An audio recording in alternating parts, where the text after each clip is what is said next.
News first Rajasthan में आप सभी दर्शकों का फिर से एक बार स्वागत है। मैं हूं अब्दुल गफ्फार। गरीबी, पैसा, रुतबा, पावर, लड़कियां और जेल, गोपाल कांडा की पूरी कहानी। कहते हैं अगर पैसा हो तो इंसान सब कुछ झेल सकता है, लेकिन हर एक मामले में ऐसा नहीं है। एक वक्त में गोपाल के पास पैसा आया, किस्मत चमकी, पावर आई, लड़की आई, लेकिन एक वक्त ऐसा भी आया जब उसे जेल का सफर तय करना पड़ा। कहते हैं अगर पैसा हो तो इंसान सब कुछ झेल सकता है, लेकिन हर एक मामले में ऐसा नहीं है। एक वक्त में गोपाल के पास पैसा आया, किस्मत चमकी, पावर आई, लड़कियां आई, लेकिन एक वक्त ऐसा भी आया जब उसे जेल का सफर भी तय करना पड़ा। लेकिन एक बात जो गोपाल के मन में हमेशा से थी, वो ये एक दिन की वो जेल से बाहर होगा और उसके पीछे वजह थी बेशुमार दौलत। साथ ही साथ उसके कई रिश्तेदारों ने भी ऐसे वक्त में उसका साथ नहीं छोड़ा। गोपाल कांडा के जीवन में एक वक्त ऐसा भी आया जब उन्हें ये लगा कि पैसा ही सब कुछ है।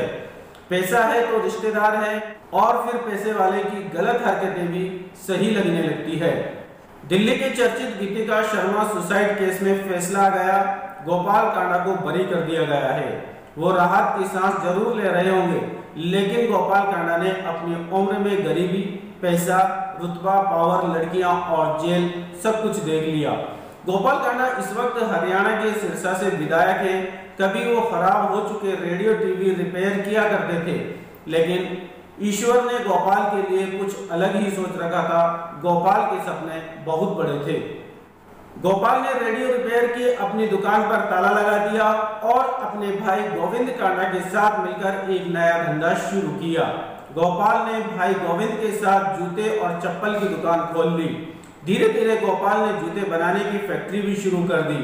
गोपाल को विरासत में थोड़ा रुतबा और पैसा मिला था, क्योंकि उनके पिता वकील थे और बिजनेस भी ठीक ठाक था।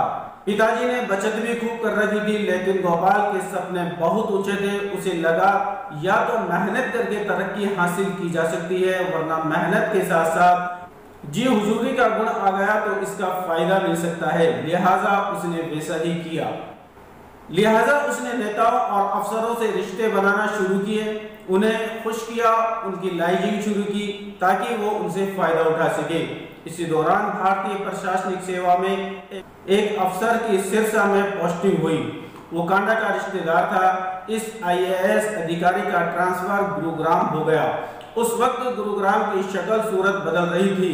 हुडा इस अधिकारी की पोस्टिंग हो गई।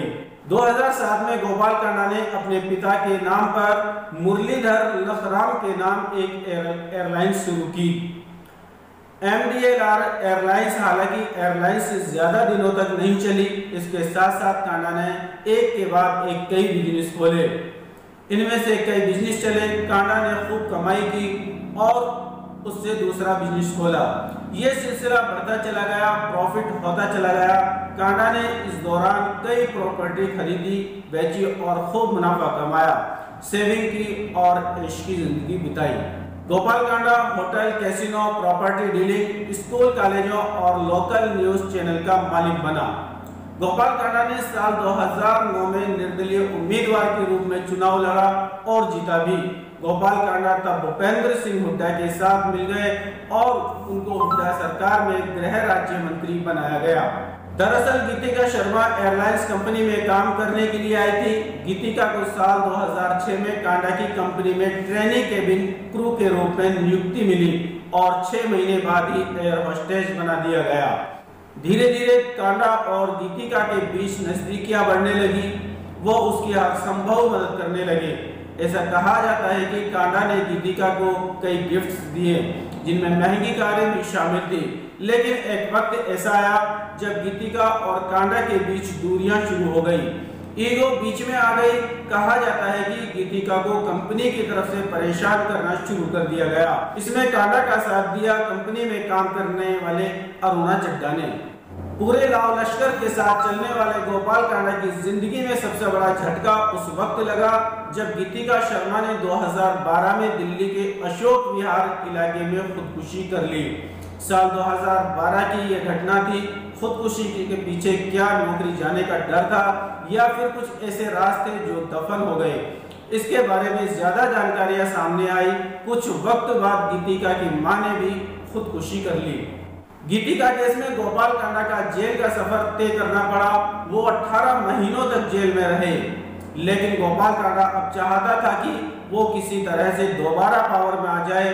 बाद में उसकी बैल हुई। गोपाल कांडा ये भी सोच रहे थे कि आखिर क्यों गीतिका के चक्कर में पड़े हैं, लेकिन ये बात भी सच है कि गोपाल को इस बात का अंदाजा भी नहीं था कि गीतिका ऐसा कदम उठा लेगी। कोर्ट में बड़े बड़े वकीलों ने उनके लिए बहस की, ट्रायल चलता रहा। इस दौरान गोपाल कांडा की कई कंपनियां बंद हुई, लेकिन कहते हैं कि गोपाल कांडा ने इतना कमाया था कि अब वो आराम से पूरी जिंदगी ऐश के साथ बिता सकता था। पावर की चमक बनी रहे, इसके लिए कांडा ने फिर खेल खेला। वो कुछ विधायकों को अपने साथ लेकर सरकार बनाने के लिए दिल्ली की तरफ चल पड़े। 2019 में जब बीजेपी बहुमत के आंकड़े से पीछे रह गई, गोपाल कांडा ने समर्थन का ऐलान कर दिया, लेकिन उसके पुराने पापों की वजह से बीजेपी ने उससे किनारा कर लिया और दूसरी पार्टी के समर्थन से सरकार बना ली। अब 2023 में कांडा को अदालत ने बरी कर दिया है। जाहिर है आने वाले वक्त में अब कांडा क्या सोच रहे होंगे ये तो वही बता सकते हैं, लेकिन अभी भी हाई कोर्ट और सुप्रीम कोर्ट जाने का मौका पुलिस के पास है। अब देखना होगा कि पुलिस पर इसका क्या रुख होता है, क्या सेटिंग का खेल होगा या फिर नहीं, ये देखना दिलचस्प होगा।